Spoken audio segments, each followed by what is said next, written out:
You know, my folks would be glad to do anything they could for him and for Jimmy, and of course Jimmy was real familiar with my folks anyway, because they'd spend a lot of time on the farm when they lived here, and she told Uncle Winton that if it would work out best, my folks would be glad to take Jimmy and either take him on a temporary basis or permanently, whatever. And Jimmy's dad had missed so much work, he was about to lose his job, and he didn't have anyone else in California really to help with him. So he let Jimmy come back here with his grandmother Dean and with Jimmy's mother's body. She's buried in Marion, Indiana. And Jimmy started living there with my folks. And you know, he adjusted real well and fit in real well. And at that time I had a sister, which still lived there at home. You know, Jimmy and Joanne were just like brother and sister, and I wasn't born until 1943, which was 3 years after Jimmy came to live with my folks. So, you know, to me, he's just like an older brother, someone that's always been around there, and he was always good about helping Mom and Dad on the farm, and Dad always said that, you know, Jimmy'd do about anything he asked him to do, and he was a good athlete in high school. He's on the baseball team and basketball. He participated in track and got several track ribbons that's on display at the museum here in Fairmount, and he was one of the main ones on the basketball team. And he was also interested in dramatics. He liked to do debates, and he liked to be in class plays, and something he was very interested in. A lot of kids are not too interested in having to get up in front of people, but he always liked to do that. And when he was about to graduate from high school, his dad, of course, was still in California. He told Jimmy if he'd come back here, or if he'd come back to California, he would help put him through college. And his dad encouraged him to be an attorney. And so Jimmy went back to California and went to Santa Monica Junior College for a while, and then transferred to UCLA. But his interests really weren't in being an attorney. He was interested in acting, and he was involved in plays there at the Santa Monica Junior College and also at UCLA. He worked behind the scenes doing some artwork on props and so forth, and he also was in a play at UCLA, and he got a job doing a Pepsi commercial, and was really keeping real busy for such a young person starting out. But at that time, about all the TV work was in New York City, and so he decided to go to New York and try to get some experience on Broadway, and also try to get some television work.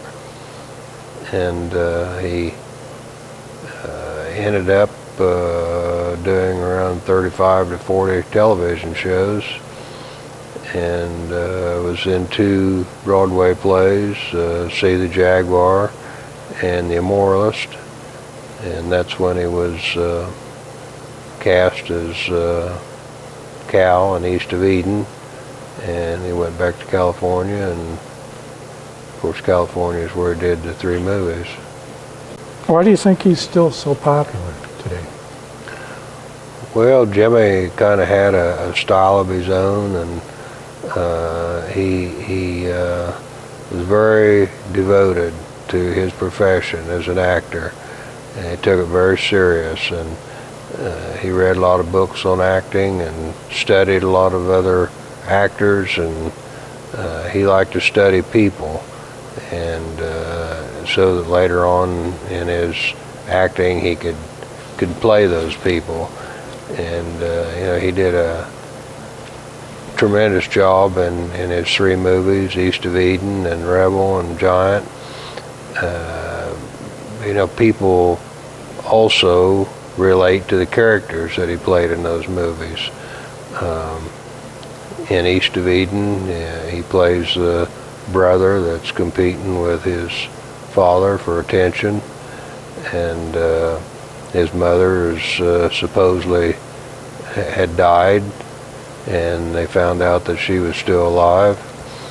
And in Rebel, he plays a character that is very similar to teenagers yet today. There's kind of a gap between the kids and their parents, and he tried to show the kids that it was okay to have feelings, and it was okay to be different and so forth. And of course in Giant, he played the underdog, and ended up striking oil on his little ranch, and people relate to all those characters. Plus, they relate to him in his personal life somewhat. We've had so many people that have commented that they realized that Jimmy came from a small town, and he came from an average family, but he had a lot of confidence in himself, and he never doubted. I don't think he ever doubted but what he was going to go clear to the top in his acting profession, and he's been an inspiration to a lot of people, and a lot of people relate to him because of that. Yeah, I kind of have thought that the 3 characters he played in the film were basically just like everybody. They were just looking for acceptance. That's right. Respect. Looking for love. Love from the family and the peers. Right. And I think that's why he will always appeal to youth. I think so. I just think that it's going to be something that just keeps happening. Yeah. Here. He was very fortunate to have 3 good scripts. Yeah. And good co-stars. And 3 good directors. 3 very good directors. But I think we got to give him credit. If he hadn't been the one that was playing those parts, I don't think those movies would probably be classics today like they are. Yeah. I just wish he was in Giant more. Yeah, You know? yeah. A lot of people like Giant as one of their favorites, but I think he was only in 33 or 35 minutes of the film, Yeah. and it's about a 3-hour movie. And Well, you know, there's that. I have the postcard with the picture on it, but he's sitting in the car with his feet up, and the house is way off in the distance. And right, it just shows that separation that his character had from the family, and how he, you know, when he struck oil, how he came back, you know, to show him that he was something, that now he was, and he became bigger than all of them. Yeah, you know? yeah. It's kind of different that when Giant was released, it was Rock Hudson, Elizabeth Taylor, and James Dean. Now, when Giant's talked about, it's James Dean, Elizabeth Taylor, Rock Hudson. And, and he, you know, he's definitely the dominant character in Giant, but still, his time in Giant was a very short period. Which one of his movies is your favorite? I like East of Eden. Yeah, I like that one a lot too. Seemed the most like him. There was just something about it, but Kazan was a great director. He was very good. What do you think of the image that he has of being a rebel? I mean, it's nothing anything like him. Right? I mean, oh, it doesn't. It's not the Jimmy that we knew here in Fairmount, but again, I think it compliments him on the fact that he did such a good job of portraying that character in Rebel Without a Cause. And you know, Jimmy in his personal life, I can't say he was a rebel, but he was himself. You know, he liked motorcycles. This was back in the 50s when motorcycles weren't near as popular as they are today. And when he lived here in Fairmount with my folks, and a motorcycle was his main transportation. That's why he rode to high school, and if he wanted to go somewhere, he usually jumped on that motorcycle and went. And you know, he liked, he didn't care for parties and stuff. He liked blue jeans and t-shirts, and you know, that's the honest way that he liked to dress. He didn't care about wearing a suit and that type of thing. And I think because of a lot of those things, he's probably kind of got a rebel image to him. But I think more than anything, Jimmy was just he was his own person, and he didn't let Hollywood change him too much. There was a time when at that time in history, the movie studios pretty much dictated to the actors and actresses what they did and what parties they went to, and they would arrange for certain people for them to be seen with, and Jimmy didn't care for that. It wasn't that he didn't like the other people, he just didn't want to be putting on a show all the time, and that's caused him to have sort of a rebel image. Did he ever, you know, like write home, communicate anything at all about Pierre Angeli? No, I think the last time he was home, I think he had mentioned to my parents that he had dated her some, but he didn't go into any great detail on it. And yeah, it seems to me, the feeling I get was that she was, you know, the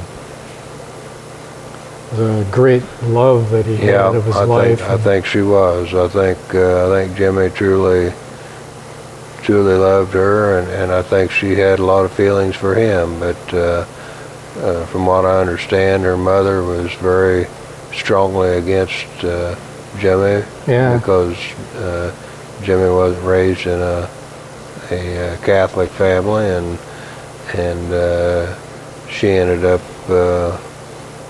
marrying someone else, and as time went on, she finally got a divorce and ended up committing suicide, and supposedly always said that Jimmy was really the true love of her life, but it's a tragedy that things couldn't have worked out different.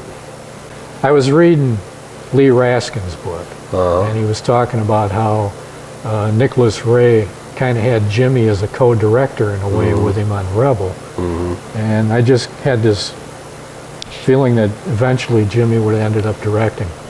It seems like about everyone that knew Jimmy at that time felt like that he would be a director someday. I thought it was interesting that Nicholas Ray would, you know, here he was, one movie is all he had done, and he was asking him his opinion on things in the film, and he would take advice from him. Yeah.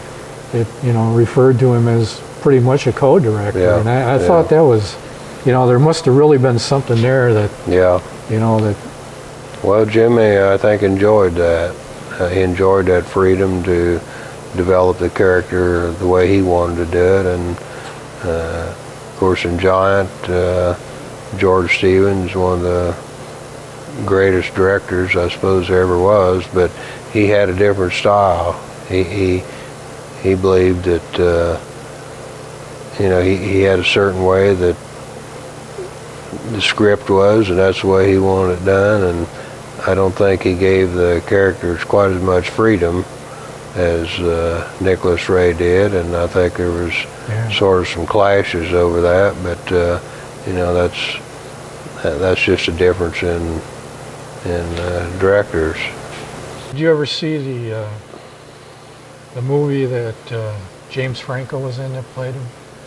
No, I didn't watch it. That's the one that was on television? Yeah. No, I've been told that James Franco did a good job playing the part of Jimmy, but I wasn't interested in watching it because I knew what the script was, and in that script they tried to make out that Jimmy's father was real distanced from Jimmy, and that Jimmy's father wasn't really his true father, and I don't know where they ever come up with such a silly idea, and the only thing I can think of, they ran out of ideas having something new, so they threw that in, and I knew that's what it was going to be, and I wasn't interested in watching it. Yeah, I was curious about that because they made him to be so distant. Yeah. You know, like Jimmy's dad was really a nice person, and he loved Jimmy very much, and he didn't let him come back here and live with my folks because he didn't want him. He let him come back here and live with my folks because he knew that was the best thing for him. And at the time of Jimmy's mother's death, he just wasn't able to take care of Jimmy at the time because of the circumstances, and it was only a year or so after Jimmy's mother died that World War I or World War II America got involved in, and then he went into the service and was in the Army till I think around 1946, and by that time Jimmy had lived with my folks for 5 or 6 years, and he was very well adjusted, and all his friends were here, and it was just better for Jimmy for him to stay here. But his relationship between him and his dad definitely isn't what a lot of books have played it to be, and I think they take East of Eden and Jimmy's personal life and kind of get them running together, and unfortunately it's give Jimmy's dad a black eye that he really didn't deserve. You seem to be pretty well known all over the world. Like last summer, there was, when we were staying here, there was 2 sisters here from Italy, and they were curious whether they would ever meet you, you know. And I was just wondering, what do you think about that? I mean, that you're known so far and wide, and that people, when they come here, they wonder if they're going to meet you. Well, I don't know. You know, Jimmy's what made Jimmy famous. And, you know, it was just to happen so that my folks raised him, and there was pictures taken of Jimmy and I together when I was real little, and of course, last time Jimmy was home, why, he took me with him a lot. We come to town several times and did things there on the farm together, and Dennis Stalk took a lot of photos of Jimmy and I together, and I think Jimmy felt of me as a younger brother, just like I felt of him as an older brother. And you know, I'm very proud of him, and I'm proud of the influence that he has had on people all over the world. And you know, it's ever since Jimmy's death, we've had people come to Fairmount and out to our home and so forth from everywhere. And you know, it's really something to see how he's touched people's lives. But you know, I try to do what I can to make people feel welcome to come to Fairmount. And Jimmy's father left me most of Jimmy's personal effects, and I bought several things over the years. And of course, my mom and dad had a lot of things that were Jimmy's when he lived here, and he just left them here, and I've tried to put them on display here in the museum. And you know, we let people stop at the farm and take pictures and so forth, and try to make Jimmy's fans feel you know, that they're a part of Jimmy's life. Is it true that in the first few years after he passed, that people would literally walk into the farmhouse? I've heard that people would come in and ask for things of his. And well, no, they didn't come in without knocking at the door. Oh. But my folks were very generous to people, and they did used to let a lot of people come in the house and look at scrapbooks and things like that. And they felt that, I guess they felt since Jimmy wasn't here to talk to the fans, it was their obligation to. And you don't like people coming up to the door or anything, but you don't mind if they pull in the far drive and take pictures? No, we don't care. They're welcome to pull in the barnyard and take pictures. And you know, a lot of times I'll be out around the barn doing something, and they'll come up, and you know, I'm glad to talk to them. But you know, we do have a private life, and we just can't be having our home's not a museum. You know, it is a home, and we intend to keep it that way. What do you think Jimmy would think about the impact he's had on the world? Oh, I don't think he'd be at all surprised. You know, he always told my mom and dad that when he'd come home on a visit from New York or something, he always said that if I can just get one good break, I'll make it. And from what I've understood, from what he's told other people that knew him well at the time, he just had all the confidence in the world in himself, and I think that's one reason he went to the top so fast. You know, the world is full of talented people, but he had his own way of doing things, and he wanted to be noticed, and he was. And I don't think he would. I think he's probably very pleased with the impact he's had, but I don't think he's surprised.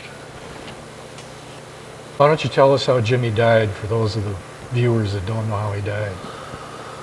Well, of course, he was very interested in racing, and he had a Porsche Speedster that he'd bought new in like February of '55, and he had participated in 4 or 5 races with it and done very well. You know, for an amateur racer, he did excellent. You know, he came in first and second in most of his races, and after he started filming Giant, he was forbidden to drive in any races because, you know, they didn't want him to be hurt or anything and you know, cause a problem on the movie. Before Giant was over with, he was interested in buying a faster car than the Speedster was. And at that time, Porsche had just brought a few Porsche Spyders into America, and I think they were pretty hard to get. And the dealership there in Los Angeles where Jimmy had got his Speedster, Competition Motors, they got in some Spyders, and Jimmy talked the guy into selling him one, and he traded his Speedster in for the Spyder. And really, it was a car that it was